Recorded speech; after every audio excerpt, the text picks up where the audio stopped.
시한부를 선고받은 아빠는 혼자 남을 어린 아들을 지켜줄 따뜻한 가족을 만들어주고 싶었습니다. 유치원을 마치고 집으로 돌아가기 전 아이의 손을 잡고 아빠는 사회복지사가 소개해주는 집을 찾아갑니다. 이 정도면 되겠다 싶었다가도 또 불쑥 올라오는 불안감을 반복하던 어느 날, 아빠는 아들에게 죽음이란 무엇인지에 대해서 설명해 주죠. 아빠도 아빠 몸을 떠나겠지만 항상 네 주변에 있을 거야. 아빠가 보이지는 않아도 아빠한테 얘기할 순 있어. 그럼 아빠가 들어. 지금처럼 아빠 말이 너한테 들리진 않을 거야. 그렇지만 마음속으로 들을 수 있어. 언제나 너와 함께 있을 거란다. 네 주변의 공기 속에서, 널 따뜻하게 감싸는 햇살 속에서, 널 적시는 빛 속에도. 포도에도? 아이가 물어요. 그래, 거기에도 있을 거야. 포도 속에도 말고 포도의 맛 속에. 잠자리 동화를 듣던 아이는 알아들었다는 듯 고개를 끄덕이고 아빠는 아이의 이마에 입을 맞춥니다. 우베르토 파솔리니 감독의 영화 노이어 스페셜은 2020년에 개봉을 했고요. 제임스 노튼이 출연했습니다. 러닝타임은 약 96분. 배우들은 울지 않는데 보는 사람은 미칠 듯이 눈물을 쏟게 만드는 영화였어요. 오늘 들려드릴 이야기입니다. 푸르스름한 새벽빛이 아직 가시지 않은 방 안. 조는 오늘도 알람 소리가 울리기 전에 눈을 떴습니다. 베개에서 머리를 떼는 것조차 머릿속에 가시를 박아 넣은 듯 묵직한 통증이 뒤따랐지만 그는 찌푸른 미간을 손가락으로 지그시 누르며 소리 없이 자리에서 일어났습니다. 슬퍼하거나 아파할 시간조차 그에게는 사치였어요. 조는 조심스럽게 침대 곁으로 걸어가 작은 간이 침대를 내려다봅니다. 4살배기 아들 마이클은 세상의 어떤 풍파도 모른다는 듯이 고른 숨을 내쉬며 단잠에 빠져있죠. 이불 밖으로 삐죽 나와 있는 작은 발가락, 뺨에 달라붙은 보드라운 갈색 머리카락. 조는 무릎을 굽히고 앉아 아이의 얼굴을 아주 오랫동안 눈에 담았습니다. 기억이라는 주머니가 있다면 이 모습을 한 조각도 빠짐없이 꼭꼭 채워놓고 싶다는 듯이 아주 느리고 깊은 시선이었습니다. 조는 조심스럽게 흘러내린 이불을 아이의 목 끝까지 덮어주고 이불 가장자리를 다정하게 꾹꾹 눌러줍니다. 잠시 후 꾸물거리던 마이클이 눈을 비비며 일어납니다. 4살 아이답지 않게 투정 한번 부리지 않는 순한 아이예요. 조는 부엌으로 가서 마이클이 가장 좋아하는 빨간색 플라스틱 그릇을 찬장에서 꺼냅니다. 달그락거리는 소리가 새벽의 정적을 깨웠죠. 그릇에 시리얼을 담고 우유를 붓는 존의 손은 투박하고 상처투성이었지만 아들의 음식을 담을 때만큼은 세상에서 가장 귀한 유리그릇을 다루듯 조심스러웠습니다. 식탁 의자에 앉아 마이클을 안아 올린 뒤 그의 손에 딱 맞는 작은 빨간 숟가락을 쥐어주었습니다. 맛있어? 존이 묻자 마이클은 대답 대신 조용히 고개를 끄덕이며 입안 가득 시리얼을 우물거렸습니다. 그 작은 입동작을 바라보는 것만으로도 존의 가슴 한편이 아려왔습니다. 식사를 마친 부자는 욕실로 향합니다. 존은 발받침대를 놓아 마이클을 세면대 앞에 세우죠. 거울 속에는 꼭 닮은 두 얼굴이 나란히 서 있습니다. 존은 어린이용 치약을 아주 조금 짠 칫솔을 마이클에게 건넨 뒤 직접 무릎을 꿇고 앉아 눈높이를 맞췄습니다. 자, 아빠 따라 해봐. 윗니 닫고 아랫니 닫고. 존이 입을 크게 벌리며 흉내를 내자 마이클의 입가에 뽀얀 거품이 번지며 작은 웃음이 터져 나왔습니다.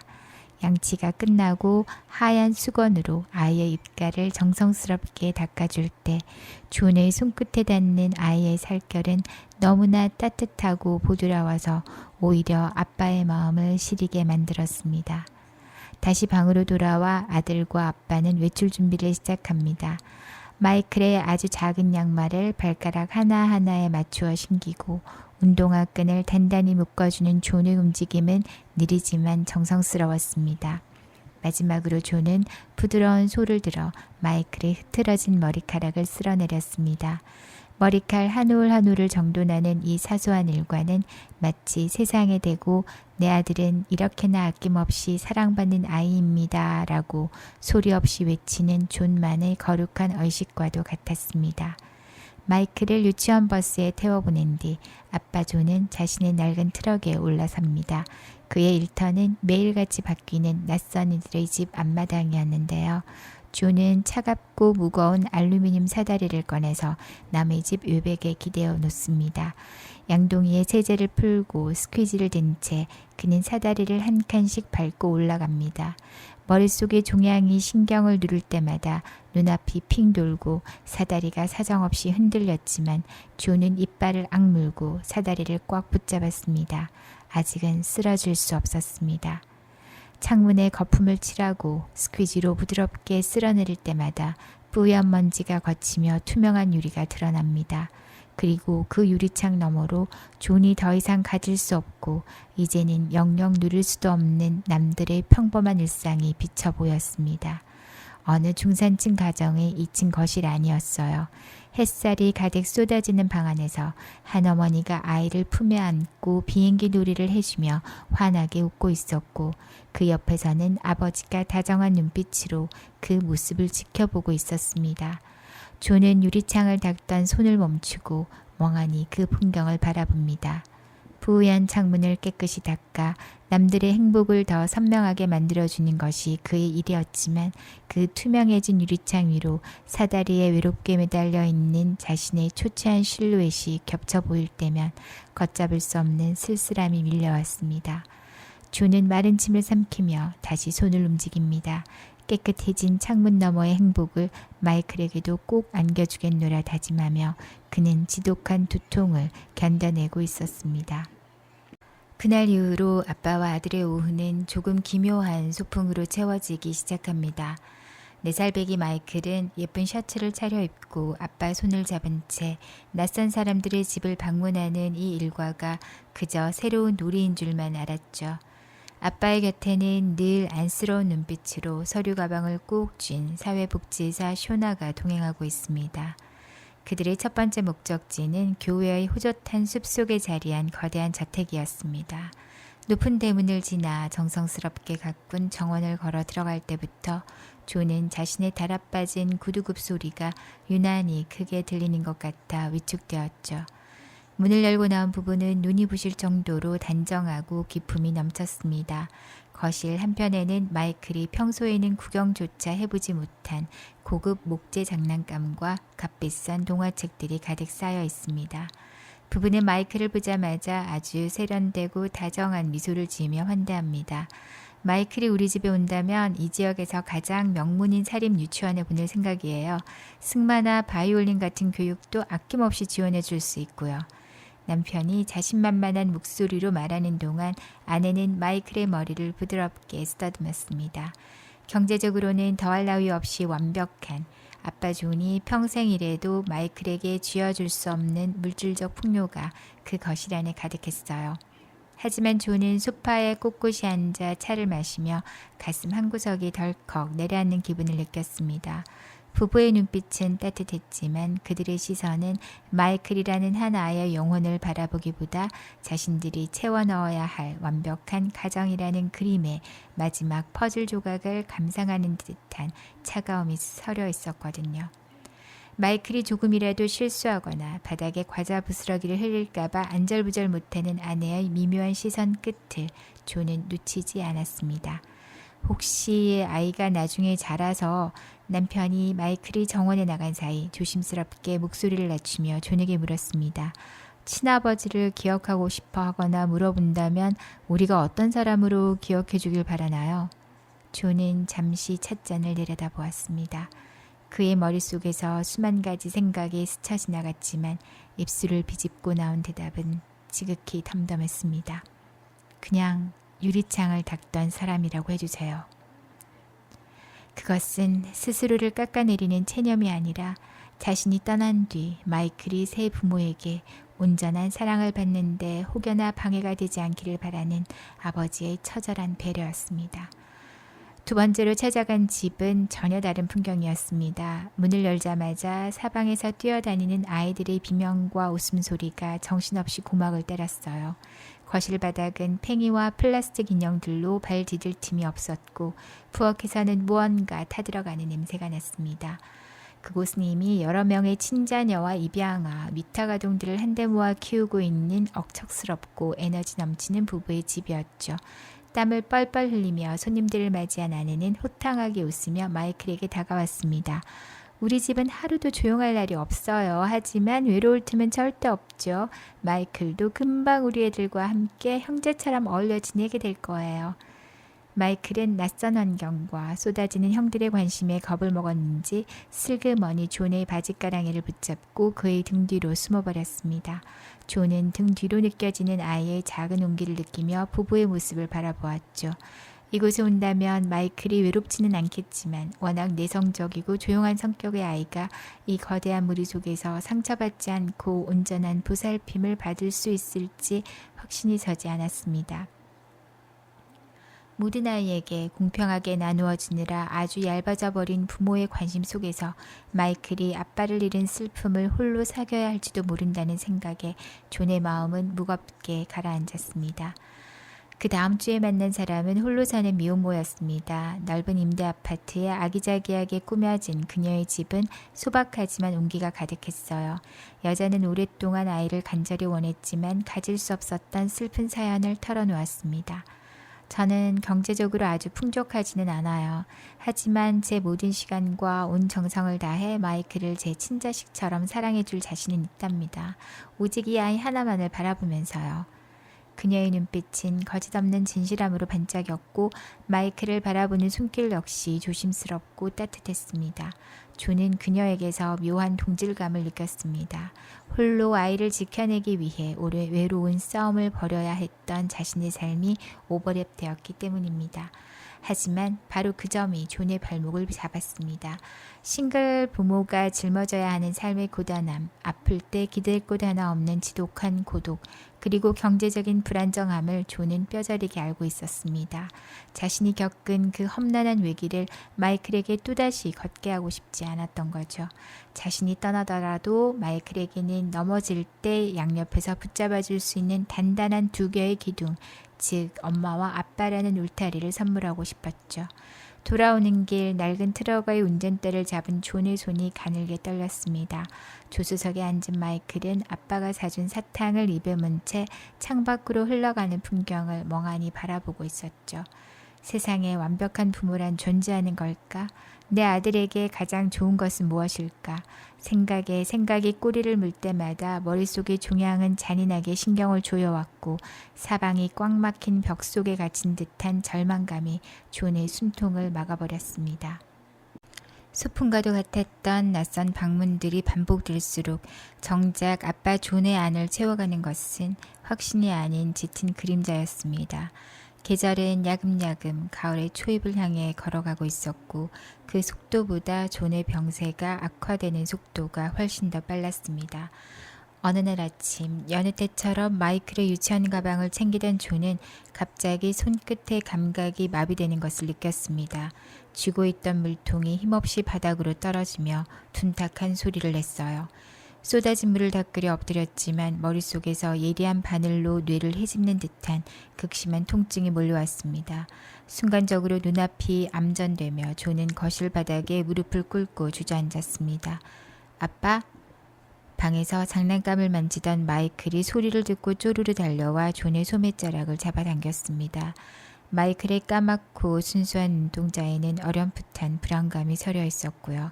존은 이를 악물고 통증을 삼키며 억지로 입꼬리를 올려 미소를 지어 보입니다. 괜찮아 마이클, 아빠가 잠깐 미끄러진 거야. 겨우 정신을 차리고 일어났지만 그날 오후 존은 평생 해본 적 없는 실수를 저지르고 말았습니다.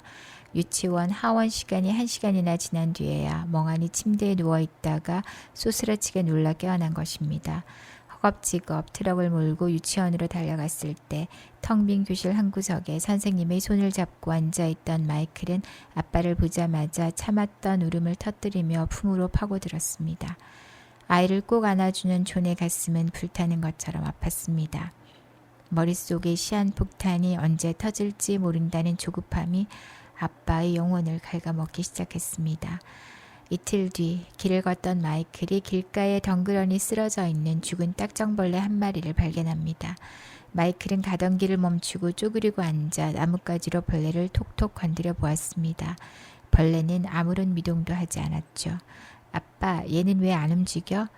마이클이 고개를 들어 존을 올려다보았습니다.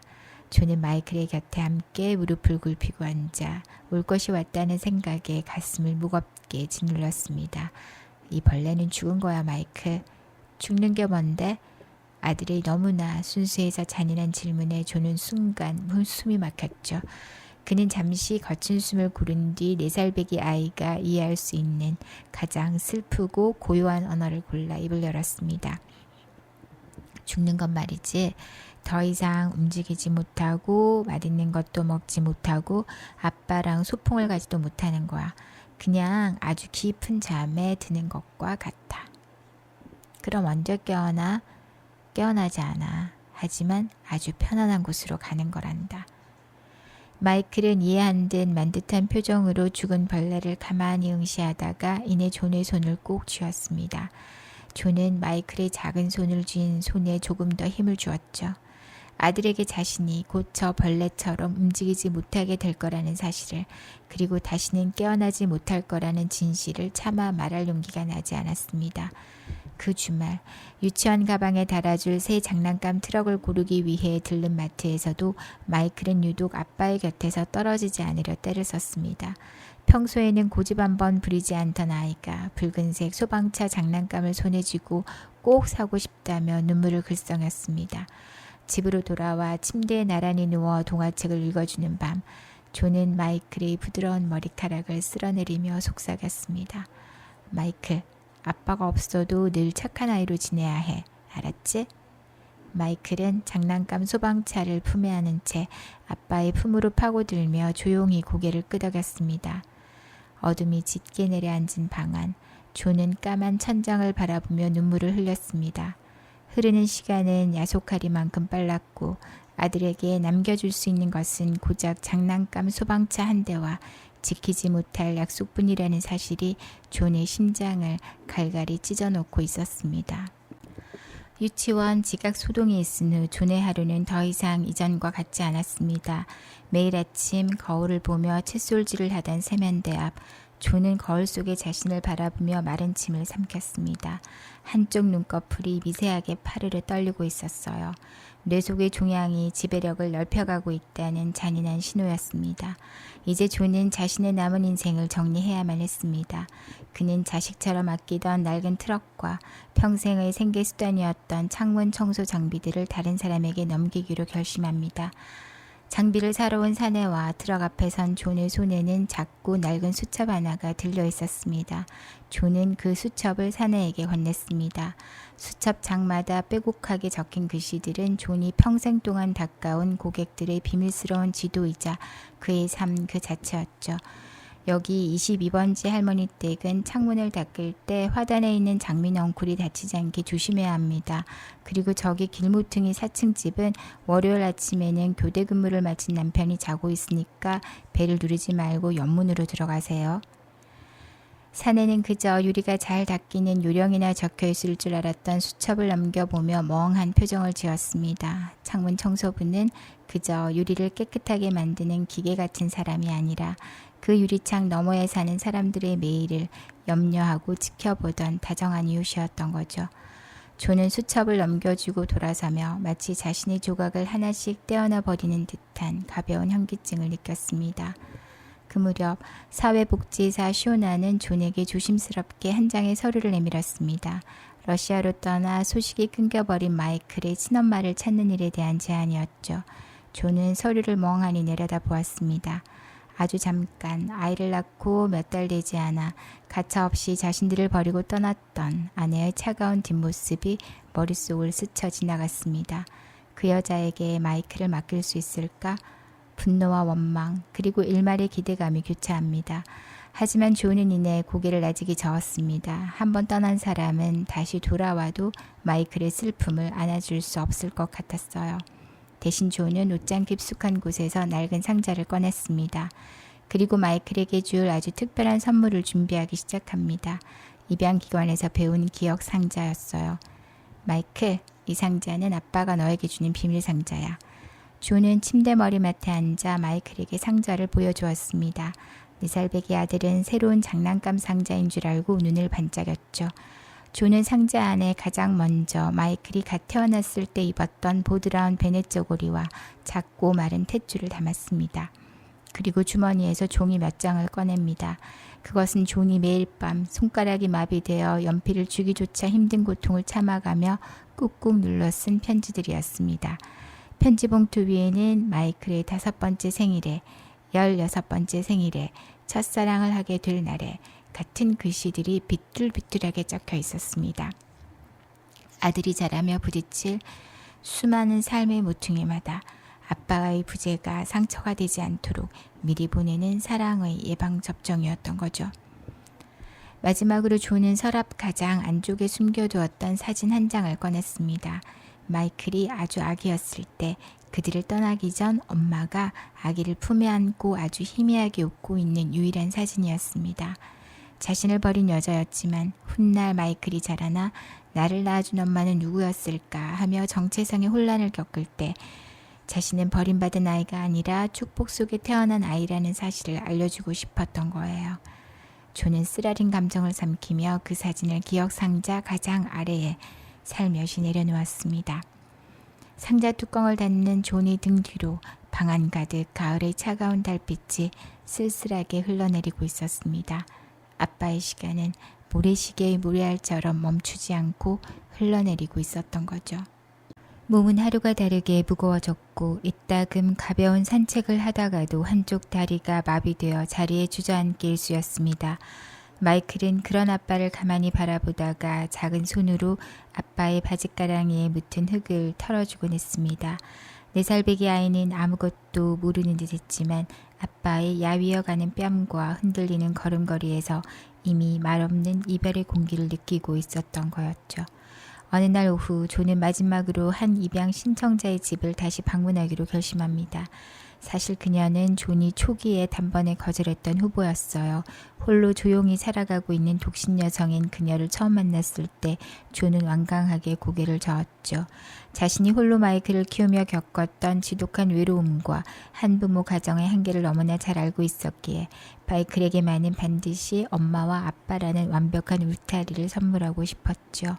하지만 수많은 완벽해 보이는 부부들을 만나고 상처를 받으면서 존의 생각은 천천히 바뀌기 시작합니다. 넓은 정원과 화려한 장난감을 자랑하던 부부들은 마이클을 그들의 완벽한 삶을 완성할 마지막 장식품처럼 여겼고 대가족을 이룬 집안에서는 마이클이 아빠를 잃은 슬픔을 온전히 위로받지 못하고 묻혀버릴 것만 같았습니다. 그녀의 낡고 소박한 아파트 문을 다시 두드렸을 때 여자는 변함없이 따뜻하고 쓸쓸한 미소로 부자를 맞이했습니다. 그녀에게는 남들에게 말하지 못한 깊은 흉터가 있었는데요. 아주 젊은 시절 감당할 수 없는 처지 때문에 자신의 아이를 입양 보낼 수밖에 없었던 아픔을 안고 살아가는 사람이었습니다.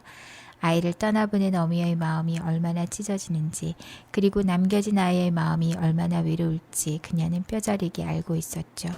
여자는 마이클이 방 안으로 들어서자마자 격식을 차려 소파에 앉는 대신 스스럼 없이 바닥에 무릎을 꿇고 앉았습니다. 그리고 마이클의 눈높이를 맞추며 자신이 준비해둔 소박한 장난감들을 조심스럽게 꺼내놓았습니다. 마이클은 늘 아빠의 등 뒤에 숨던 평소와 달리 이번만큼은 천천히 그녀의 곁으로 다가가 작은 손으로 인형을 만지기 시작했습니다. 그 모습을 뒤에서 물끄러미 바라보던 존의 눈가가 붉어졌습니다. 존은 그녀에게 어떠한 계산이나 위선도 보지 못했습니다. 오직 마이클이라는 하나의 존재 자체를 있는 그대로 받아들이고 아껴주려는 온전한 진심만이 방 안에 흐르고 있었죠. 존, 여자가 마이클과 놀아주다 고개를 들어 존을 바라보았습니다. 마이클이 자라나서 친아빠에 대해 묻는다면 저는 매일 밤 그 아이에게 당신이 얼마나 훌륭한 아빠였는지 이야기해 줄 거예요. 마이클이 당신을 잊지 않도록 당신의 기억을 가장 소중한 곳에 보관해 둘게요. 그 한마디가 존의 마음에 얹혀있던 거대한 바위를 부수어 놓았습니다. 자신이 찾던 있었던 완벽한 부모는 높은 지위나 넉넉한 통장을 가진 사람들이 아니었죠. 마이클이 평생 안고 가야 할 아빠의 부재를 외면하지 않고 그 슬픔마저 함께 껴안아 줄 수 있는 단 한 사람, 바로 눈앞에 있는 이 여자였습니다. 집으로 돌아온 존은 마이클을 품에 꼭 안아주었습니다. 그리고 마침내 입양기관에서 받아온 그림책을 펼쳤습니다. 죽음에 대해 조용히 풀어낸 동화책이었죠. 마이클, 아빠는 이제 아주 길고 깊은 여행을 떠나야 해. 존의 목소리는 미세하게 떨렸지만 다정합니다. 하지만 아빠가 보이지 않아도 아빠가 남겨둔 이 기억 상자를 열어보면 언제나 네 곁에 있을 거야. 마이클은 침대 머리맡에 놓인 나무 상자를 가만히 바라보았습니다. 그 안에는 아빠가 써온 낡은 스퀴지와 삐뚤삐뚤한 손글씨 편지들, 그리고 탯줄과 엄마의 사진이 담겨 있었죠. 아이는 무언가를 깨달은 듯 장난감 소방차를 꼭 쥔 채 조용히 아빠의 가슴팍에 머리를 기대었습니다. 두 사람의 심장 소리가 조용한 방 안에 겹쳐 울렸죠. 다음 날 아침 존은 마지막 힘을 다해 마이클의 손을 잡고 밖으로 나섰습니다. 가을바람이 제법 쓸쓸하게 부는 길거리, 부자는 평소처럼 버스를 타고 아파트 단지를 지나 그녀의 집으로 향했습니다. 두 사람이 건물 입구에 도착했을 때 마이클의 한 손에는 아빠의 손이, 다른 한 손에는 아빠가 밤새도록 정성껏 꾸민 기억 상자가 들려 있었습니다. 존은 문 앞에서 걸음을 멈추고 마이클과 눈을 맞췄습니다. 눈물을 삼키느라 목이 메어왔지만 아들의 앞날에 슬픔의 그림자를 남기지 않기 위해 존은 세상에서 가장 아름다운 미소를 지어 보였습니다. 사랑한다 마이클, 언제나 늘 네 마음속에 있을게. 마이클은 작게 고개를 끄덕이며 아빠의 뺨에 짧게 입을 맞췄습니다. 문이 열리고 환한 미소를 지은 여자가 마이클을 맞이했습니다. 여자는 마이클의 작은 손을 따뜻하게 쥐어주었고 다른 한 손으로는 존의 마른 어깨를 가만히 다독여 주었죠. 말없는 신뢰와 약속이 오가는 순간이었습니다. 마이클이 여자의 손을 잡고 집 안으로 천천히 걸어 들어갑니다. 문이 닫히기 직전 마이클은 뒤를 돌아 아빠를 바라보았습니다. 존은 멀어지는 아들을 향해 가만히 손을 흔들어 주었죠. 철컥하고 문이 닫히는 소리와 함께 존은 비로소 참았던 눈물을 쏟아냈습니다. 비어버린 두 손은 너무나 차가웠지만 아들에게 줄 수 있는 가장 완벽하고 위대한 사랑을 남겨두었다는 안도감이 그의 마지막 걸음을 따뜻하게 채워주고 있었습니다. 그녀의 집 문이 닫히고 복도에 홀로 남겨진 존은 한참 동안 움직이지 못했습니다. 머리를 망치로 내려치는 듯한 극심한 두통이 밀려왔지만 그는 벽을 짚고 서서 소리 없이 눈물만 흘렸죠. 이제 자신의 심장과도 같았던 아들을 온전히 타인의 품에 맡겼다는 사실이 숨이 막힐 듯한 해방감과 함께 뼈를 깎는 듯한 상실감으로 찾아왔습니다. 하지만 존은 자신이 무너지면 마이클의 새로운 시작이 흔들릴 수 있다는 것을 알고 있었어요. 그는 주머니에 깁스육이 찔러 넣은 손을 꽉 쥐며 천천히 아파트 계단을 내려왔습니다. 가을의 스산한 바람이 그의 마른 뺨을 거칠게 스치고 지나갑니다. 그로부터 며칠 뒤 존은 자신의 작은 아파트 침대에 누워 마지막 시간을 마주하고 있었습니다. 이제는 손가락 하나 까딱할 힘도 없었고 눈을 뜨는 곳조차 버거운 상태였죠. 그의 머리맡에는 마이클이 유치원에서 그렸던 크레파스 그림 한 장이 덩그러니 놓여 있었습니다. 빨간색 지붕 밑에 커다란 아빠와 아주 작은 아이가 손을 잡고 서 있는 그림이었습니다. 존은 조용히 눈을 감으며 마지막으로 보았던 마이클의 해맑은 미소를 떠올렸습니다. 자신이 창문 청소부로 살며 닦아냈던 투명한 유리창처럼 마이클의 앞날도 더없이 맑고 깨끗하기를 마음 깊이 기도했어요. 그리고 깊은 잠에 빠져들듯 존은 고요하게 숨을 거두었습니다. 그가 떠난 방 안에는 가을 햇살이 유난히도 따뜻하게 내려앉아 있었죠. 시간은 흘러 계절이 바뀌고 세상이 하얀 눈으로 덮인 어느 추운 겨울날이 되었습니다. 마이클은 이제 새로운 엄마의 손을 잡고 아빠 존이 남겨준 기억 상자와 함께 새 삶에 완벽하게 적응해 나가고 있었습니다. 새엄마는 존과의 약속을 단 하루도 잊지 않았습니다. 그녀는 매일 밤 잠들기 전 마이클의 침대맡에 앉아 상자 속 아빠의 물건들을 하나씩 꺼내며 이야기를 들려주었습니다. 마이클, 이 스쿼지는 아빠가 쓰던 거란다. 아빠는 매일 사다리에 올라가서 사람들의 창문을 아주 깨끗하게 닦아주셨어. 창 너머의 사람들이 모두 행복해질 수 있도록 말이지. 아빠는 세상에서 가장 눈부시고 맑은 마음을 가진 분이었단다. 4살 배기 마이클은 눈을 반짝이며 아빠의 낡은 청소 도구를 만져보았습니다. 비록 아빠의 얼굴은 희미해졌을지 몰라도 그 도구의 서늘하고 단단한 감각과 아빠가 남긴 편지의 온기는 마이클의 영혼 속에 고스란히 살아 숨쉬고 있었습니다. 마이클은 상자 속에서 아빠가 삐뚤삐뚤한 글씨로 적어준 생일 카드를 꺼내 품에 꼭 안았습니다. 내년에도 그 다음 해에도 그리고 마이클이 멋진 청년으로 자라날 때까지 아빠의 편지는 매년 배달될 것이었고요. 새로운 엄마가 마이클의 이마에 다정하게 입을 맞추고 전등을 껐습니다. 어둠이 내려앉은 방 안, 침대 머리맡에 놓인 기억 상자 위로 창밖의 은은한 가로등 불빛이 투명하게 비쳐들었고 비록 아빠 존은 더 이상 곁에 없었지만 그가 온 생을 바쳐 남겨둔 위대한 사랑의 유산은 마이클의 외롭지 않은 밤을 영원히 지켜줄 방주가 되어 흐르고 있었습니다. 화려한 효과나 자극적인 갈등 없이 오직 아빠와 아들의 눈빛과 호흡만으로 러닝타임을 꽉 채우는 영화입니다. 영화가 끝이 나면 눈물이 분물 터지듯이 흘러나오는데요. 오늘의 이야기는 여기까지입니다.